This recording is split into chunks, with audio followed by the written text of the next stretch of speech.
ವಿದ್ಯಾರ್ಥಿಗಳು. ವಿಶೇಷವಾಗಿ ನಮ್ಮ ಜಮಖಂಡಿ ನಗರ ಅಂತಂದ್ರೆ ಭಕ್ತಿ ಪರಂಪರೆಯ ನಗರ.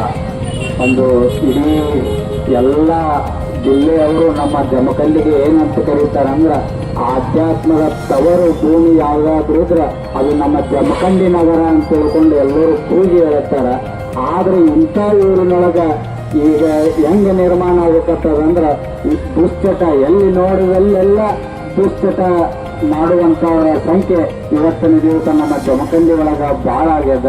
ಅದಕ್ಕೆ ಯಾರು ಈ ಕರ್ನಾಟಕ ನಮ್ಮ ಸರ್ಕಾರ ಕಾನೂನು ಎಲ್ಲವೂ ಸಹಿತ ಈ ಮಾವಾ ಮುಕ್ತವನ್ನು ಮಾಡಿದೆ. ಆದರೆ ಒಳಗಿಂದೊಳಗಿದು ಎಲ್ಲಿ ಬರಕತ್ತದ ಎಲ್ಲಿ ಹೊಂಟದ ಅನ್ನೋದು ಗೊತ್ತಾಗವಲ್ದ.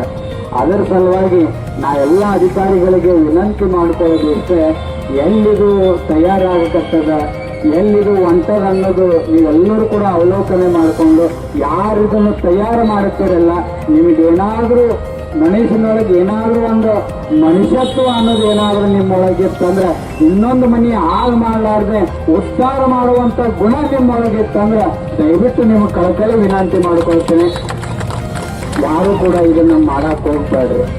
ಯಾಕಂದ್ರೆ ನಿಮ್ಮ ದುಡ್ಡಿನ ಲಾಭಕ್ಕೋಸ್ಕರ ನೀವೆಲ್ಲ ಮಾಡ್ತೀರಿ. ಆದ್ರೆ ಅವ್ರ ಮನೆಯೊಳಗೆ ಅವ್ರು ತಿಂದು ಕ್ಯಾನ್ಸರ್ ಬರಕತ್ತಾವ. ಎಷ್ಟೋ ಜನ ಸಣ್ಣ ಸಣ್ಣ ವಯಸ್ಸಿನೊಳಗೆ ಕ್ಯಾನ್ಸರ್ ಬಂದು ಇವತ್ತು ರೋಗ ಪೀಡಿತರಾಗಿ ಇವತ್ತಿನ ದಿವಸ ಊಟ ಬರಲಾರದ ಪರಿಸ್ಥಿತಿ ಇವತ್ತಿನ ಮಕ್ಕಳಿಗೆ ಇವತ್ತು ಮಾಡೋದಕ್ಕೆ ಬರ್ತಾ ಇದೆ. ಅದರ ಸಲುವಾಗಿ ನಿಮ್ಮ ದುಡ್ಡಿನ ಲಾಭಕ್ಕೋಸ್ಕರ ಇನ್ನೊಂದು ಮನೆಯ ಹಾಳು ಮಾಡುವಂಥ ಕೆಲಸವನ್ನು ಯಾರು ಕೂಡ ಮಾಡೋಕೆ ಹೋಗ್ಬಾರ್ದು. ಇದನ್ನೇನು ಮಾಡ್ತಿರಲ್ಲ ಮಾವ ನೀವೆಲ್ಲ ನಮ್ಮ ಜಮಖಂಡಿಯವರೇ, ನೀವೇನಾದ್ರೂ ಮಾಡ್ತಿದ್ರೆ ನಿಮ್ಗೆ ಹೇಳೋದಕ್ಕೆ ಯಾರು ಪಕ್ಷಾತೀತವಾಗಿ ಜಾತ್ಯಾತೀತವಾಗಿ ಎಲ್ಲರೂ ಒಗ್ಗಟ್ಟಾಗಿ ನಮ್ಮ ಜಮಖಂಡಿ ಒಳಗೆ ಮಾವಾ ಮುಕ್ತ ಬರೀ ಮಾವ ಅಟ್ಟ ಅಲ್ಲ, ಯಾವ ದುಶ್ಚಟ ಅಂದ್ರೆ ಚಟನವು ಕುಡಿದು ಒಂದು ಚಟನ ಯಾವುದೋ ಒಂದು ಇದು ಇರಲ್ಲ, ತಂಬಾಕು ತಿನ್ನೋದು ಏನು ವಿಮಲ ತಿನ್ನೋದು ಏನು ಇವು ತಿಂತ ಎಲ್ಲ ಚಟನ ಬರೀ ಮಾವ ಒಂದು ಅಟ್ಟ ಅಲ್ಲ, ಎಲ್ಲ ಇವು ಚಟ ದೂರ ಮಾಡಿ. ಆದ್ರೆ ಮಾವ ಅಂತಕ್ಕಂಥದ್ದು ಅತಿರೇಕಾಗಿದೆ ನಮ್ಮ ಜಮಖಂಡಿ ಒಳಗೆ. ಅದನ್ನೂ ಕೂಡ ನಿಲ್ಲಿಸುವಂಥ ಕೆಲಸವನ್ನ ನಮ್ಮ ಅಧಿಕಾರಿಗಳು ಮಾಡಬೇಕಂತ ತಿಳ್ಕೊಂಡು ನಾನು ಭಾವಿಸ್ಕೊಳ್ತೇನೆ. ನಾವು ಹೇಳ್ತೇನೆ, ಮುಂದೊಂದು ದಿನ ಎಲ್ಲ ಅದಕ್ಕೆ ನಮ್ಮ ರೈತ ಮುಖಂಡರು ಹೇಳಿದ್ರು ಪಾಲ್ಗೊಳ್ಳೋದಕ್ಕೆ ನಿಂತ್ಕೋಬೇಕಂತ.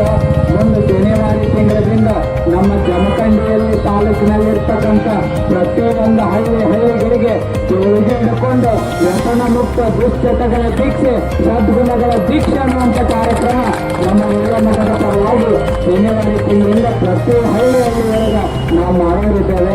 ಜಮಖಂಡಿ ಒಳಗೂ ನಾವು ಮಾಡಿದ್ದೇವೆ, ಎಲ್ಲರೂ ಸಹಿತ ನೀವೆಲ್ಲ ನೋಡಿದ್ದೀರ. ಪ್ರತಿ ಓಣಿಗಳಿಗೆ ಅಡ್ಡಾಡಿ ದುಶ್ಚಟವನ್ನು ಬಿಡುವಂಥ ಕೆಲಸವನ್ನು ಮಾಡಿದ್ದೇವೆ.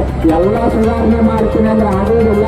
ಆದ್ರೆ ಭಗವಂತ ನಮಗೆ ಎಷ್ಟು ರಕ್ತ ಒಳಗೆ ಎಷ್ಟು ಶಕ್ತಿ ಕೊಟ್ಟನಲ್ಲ ಅಷ್ಟು ದುಶ್ಚಟ ಮುಕ್ತ ನಮ್ಮ ಜಮಖಂಡಿ ತಾಲೂಕನ್ನು ಮಾಡುವಂಥ ಸತ್ಯ ಸಂಕಲ್ಪವನ್ನು ನಾವೆಲ್ಲರೂ ಕೂಡ ಮಾಡೋಣ ಅಂತಕ್ಕಂಥ ಮಾತು. ಅದಕ್ಕೆಲ್ಲ ನಿಮ್ಮೆಲ್ಲರ ಸಹಕಾರ ಸದಾಕಾಲ ಕೊಡ್ರಿ. ಇದನ್ನ ಮುಕ್ತ ಮಾಡಿದ್ರೆ ಚಲೋ ಆತ ಮಾಡಬಿಟ್ರೆ, ಆದ್ರೆ ಇದನ್ನ ಮುಂದೆ ಹಿಂಗೆ ನಡೆದ್ರೆ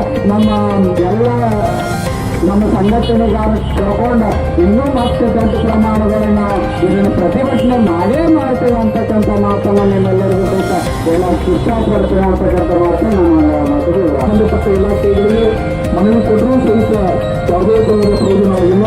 ಮನವಿ ಕೊಟ್ಟ ದಿನ ಮಾತ್ರ ಬಂದಾಗ್ತದೆ, ಇನ್ನು ಮತ್ತೆ ಮರುದಿನ ಮಾವ ಮಾರಾಟ ಪ್ರಾರಂಭವಾಗ್ತದೆ. ಮಾವಾದಿಂದ ಕಾನೂನಾತ್ಮಕವಾಗಿ ನಿಷಿದ್ಧವಾಗಿದೆ. ಹೀಗಾಗಿ ನಗರದಲ್ಲಿ ಕಾನೂನು ಪರಿಪಾಲನಾ ಸಮಿತಿ ಯಾವುದು ಕಾನೂನು ಪರಿಪಾಲನೆ ಆಗುವುದು ಕಡಿಮೆ ಆಗ್ತದೆ. ಈ ಮಾವಾದಿಂದ ನಾಗರಿಕ ಸಮಾಜ ಹಾಳಾಗುತ್ತಿದ್ದು ನಗರವೆಲ್ಲೆಡೆ ಕ್ಯಾನ್ಸರ್ ಪೀಡಿತರ ಸಂಖ್ಯೆ ಹೆಚ್ಚಾಗುತ್ತಿದೆ. ಪರಿಸರ ಮಾಲಿನ್ಯ ಸಹ ವ್ಯಸನಾಗುತ್ತಿದೆ. ಈ ಮಾವಾದಿಂದ ಅನೇಕ ಬಡ ಕುಟುಂಬಗಳು ಬೀದಿಗೆ ಬಂದಿವೆ. ಅತಿಯಾದ ಮಾವಾ ಸೇವನೆಯಿಂದ ನಾಗರಿಕರು ದೈಹಿಕವಾಗಿ ಕುಗ್ಗುತ್ತಿದ್ದಾರೆ. ಹೀಗಾಗಿ ಇಂದು ಜಮಖಂಡಿ ಎಲ್ಲ ಮಠಾಧೀಶರುಗಳ ನೇತೃತ್ವದಲ್ಲಿ ಹಾಗೂ ವಿವಿಧ ಪ್ರಗತಿಪರ ಸಂಘಟನೆಗಳ ಸಂಯುಕ್ತ ಆಶ್ರಯದಲ್ಲಿ ಬೃಹತ್ ಜನಾಂದೋಲನದ ಮೂಲಕ ತಮಗೆ ಮನವಿಯನ್ನು ನೀಡಿದ್ದು, ಇನ್ನು ಮುಂದೆ ಕತಾರವಾಗಿ ಜಮಖಂಡಿ ನಗರದಲ್ಲಿ ಮಾವಾ ಮಾರಾಟ ಬಂದ್ ಆಗಲೇಬೇಕು. ಮಾವಾ ಮಾರಾಟ ಮಾಡುತ್ತಿರುವವರ ಮೇಲೆ ಹಾಗೂ ಸೇವನೆ ಮಾಡುವವರ ಮೇಲೆ ಕಾನೂನಾತ್ಮಕ ಸೂಕ್ತವಾದ ಕ್ರಮವನ್ನು ಜರುಗಿಸಬೇಕೆಂಬುದು ತಮ್ಮಲ್ಲಿ ವಿನಂತಿ. ಒಂದು ವೇಳೆ ಸೂಕ್ತವಾದ ಕಾನೂನು ಕ್ರಮ ಪರಿಪಾಲನೆ ಆಗದೇ ಹೋದರೆ ಮುಂಬರುವ ದಿನದಲ್ಲಿ ಜಮಖಂಡಿ ಬಂದ್ ಹೋರಾಟ ಜೊತೆಗೆ ಉಗ್ರವಾದ ಹೋರಾಟ ಮಾಡಲಾಗುವುದೆಂದು ನಮ್ಮ ಎಚ್ಚರಿಕೆಯ ಗಂಟೆಯನ್ನ ನೀಡುತ್ತಿದ್ದೇವೆ. ಅವರಿಗೆ ತೊಲಗಲಿ ತೊಲಗಲಿ ಮಾವ ಉಳಿಸಿ, ಕಡ್ಡಾಯವಾಗಿ ಮಾವ ಮಾರಾಟ ಬಂದ್ ಆಗದೆ ಹೋದಲ್ಲಿ ಮುಂಬರ್ತಕ್ಕಂಥ ದಿನದಲ್ಲಿ ಈ ತಾಲೂಕಿನಲ್ಲಿ ಉಗ್ರ ಹೋರಾಟದ ಜೊತೆಗೆ ಜಮಖಂಡಿ ಸಂಪೂರ್ಣ ಈ ಮನವಿಯನ್ನು ಆಲಿಸಿದ ಸ್ವೀಕರಿಸುತ್ತೇನೆ. ತಮ್ಮ ಮನವಿ ಅನುಸಾರ ಸಂಬಂಧಿಸಿದ ಇಲಾಖೆಯ ಸಹಯೋಗದೊಂದಿಗೆ ಶೀಘ್ರವಾಗಿ ಕಾನೂನು ರೀತ್ಯ ಕಟ್ಟುನಿಟ್ಟಿನ ಕ್ರಮ ಜರುಗಿಸಿ ಮಾರಾಟವನ್ನು ಬಂದ್ ಮಾಡಲಾಗುವುದಂತ ತಾಲೂಕು ಆಡಳಿತದ ಪರವಾಗಿ ತಮ್ಮೆಲ್ಲರಿಗೂ ಭರವಸೆ ನೀಡುತ್ತೇನೆ. ಧನ್ಯವಾದಗಳು.